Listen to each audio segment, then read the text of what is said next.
नबी करीम सल्लल्लाहु अलैहि वसल्लम अपने सहाबा कराम रजी अल्लाह ताला अन्हुम को अक्सर फरमाते कि ए मेरे भाइयों, अल्लाह के तुम खालिस बंदे बन जाओ, आपस में भाई भाई बन के रहो।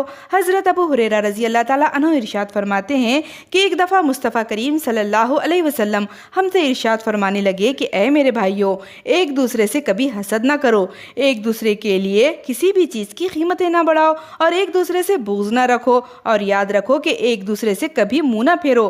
तुम में से कोई दूसरे के सौदे पर सौदा ना करे और तुम सब अल्लाह के नेक बंदे बन जाओ जो आपस में भाई भाई हैं। याद रखो कि हर मुसलमान एक दूसरे का भाई है और एक भाई दूसरे भाई पर जुल्म नहीं करता और ना अपने भाई को बेयारो मददगार छोड़ता है और ना उसकी बेइज्जती करता है। फिर आप फरमाने लगे कि तक़वा यहाँ है। ये कहते हुए आप अपने सीने मुबारक की तरफ 3 बार इशारा किए। फिर आप फरमाने लगे कि किसी भी आदमी के लिए बुरा होने के लिए बस यही काफ़ी है कि वो अपने मुसलमान भाई की बेइज्जती करे। हर मुसलमान पर दूसरे मुसलमान का खून, माल और इज़्ज़त हराम है। ये हदीस सही बुखारी में माखूज़ है।